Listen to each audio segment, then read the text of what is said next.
وشعرها ابيض ليه يا ماما؟ مالكيش دعوه يا حبيبتي. انا شعري ابيض وحضرتك مالكيش دعوه. شعرها منكوش ليه يا ماما؟ يا ماما مالكيش دعوه يا حبيبي، ما يخصكش. عاملين ايه يا رب تكونوا بخير؟ وحشتوني جدا جدا. للامانه انا حاولت ما اتكلمش في الموضوع، بس انا اكتشفت ان في حاجه مهمه قوي انا عايزه اقولها، يمكن ما فيش حد كتير اتكلم فيها. طبعا كلنا سمعنا عن رينات، ربنا يا رب يعزي مامتها وباباها، اللي حقيقي لو في حاجه خلتني اقرر ان انا اعمل الفيديو ده هي ان انا تخيلت نفسي مكان مامتها، ومهما تخيلت مش هتخيل 1% من اللي هي حاسه بيه. مفيش كلمه توصف، مفيش كلمه غير يا رب عزيهم، مفيش كلمه ينفع توصف اللي حصل. انا مش طالعه علشان اقول كلام الناس عارفه، انا طالعه عشان حاجه واحده بس، احنا كلنا متفقين ان خلاص بقى كلنا لازم نربي وكلنا لازم نعلم، اسود احمر ابيض مش هتفرق خالص. وشعرها ابيض ليه يا ماما؟ مالكيش دعوه يا حبيبتي. شعرها منكوش ليه يا ماما؟ يا ماما مالكيش دعوه يا حبيبي، ما يخصكش. الكلام ده كله لازم نقوله لعيالنا يا جماعه. فكره ان احنا ملناش دعوه قبل ما نعلم اولادنا زي ما يضايقوش حد بكلامهم، لازم نعلم ولادنا، وده اللي انا حقيقي بناشد كل ام بيه. علموا اولادكم ازاي يتقبلوا نفسهم،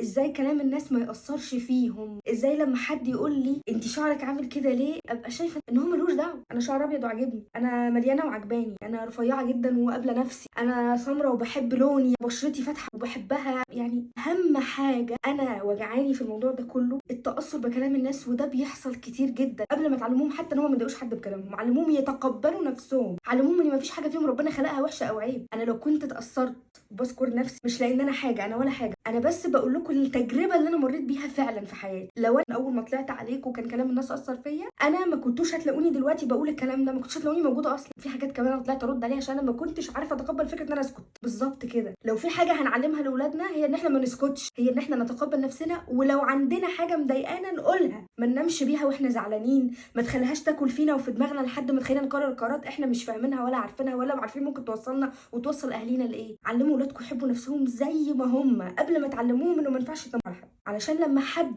ينسى يربي عياله ويجي عياله دول يتنمروا على ابنك او بنتك كلامهم ما ياثرش. وانا مش جايه اوعظ لكم ولا جايه اعلمكم، بس قبل اي حاجه بنعلمها لاولادنا نعلمهم ان هم يتقبلوا نفسهم ايا كان اللي الناس شايفاه فيهم عيب ايه. انا عارفه ان في فئات عمريه كتير بتتابعني، فلو ابن حضرتك او بنت حضرتك قاعد جنبكم هاتوا اتفرج على الفيديو ده. انتوا حلوين في اي وضع، انت جميله في اي حاجه، انت لونك جميل، انت لو لونك مختلف فعشان انت مميزه، انت لو شعرك خشن بالنسبه لك فعشان انت مميزه. صاحبتك اللي بتقول لك كلمه بتضايقك ابعدي عنها وما تخليش كلامها ياثر فيكي، انت جميله. انا واثقه ان ممكن حد يقول لها ماما ايه ده، ليه طنط دي شعرها عامل كده؟ ماما طنط دي عجوزه شعرها ابيض. دورك هنا مش انك تضحكي ولا تسكتي ولا تقولي بس، يبقى دورك هنا ان احنا نقول لاولادنا حتى يا ماما لو انت شايف فيها حاجه غلط، لو انت شايف فيها حاجه غريبه مش عاجباك، اصلا نعوده ان مفيش حاجه غريبه، ما نقولش كلام يضايق، احنا بس بنحاول نتكلم علشان ما يتكررش الموقف في اي بيت، مفيش اي بيت يعيش الالم ده تاني. ده دورنا كمؤثرين، نضحك ونعمل كونتنت وكل حاجه، بس لما يكون في حاجه مهمه محتاجين انها توصل لاكبر عدد ممكن نعمل كده. ما تسيبوش ولادكم غير هم متصالحين مع اي عيب فيهم، هيجي اي حد يشاور عليه هيبقوا متصالحين معاه مش متضايقين منه. حبايبي الصغيرين اتعلموا ان مفيش حاجه ربنا بيخلقها فينا وحشه، انتوا مميزين، بس للاسف في ناس كتير مش بتبقى فاهمه ده. احنا نحاول نفهمهم قد ايه احنا مميزين، ما نزعلش منهم، ما نتضايقش منهم، نتضايق عليهم ان هم مش عارفين يستوعبوا ده. علموا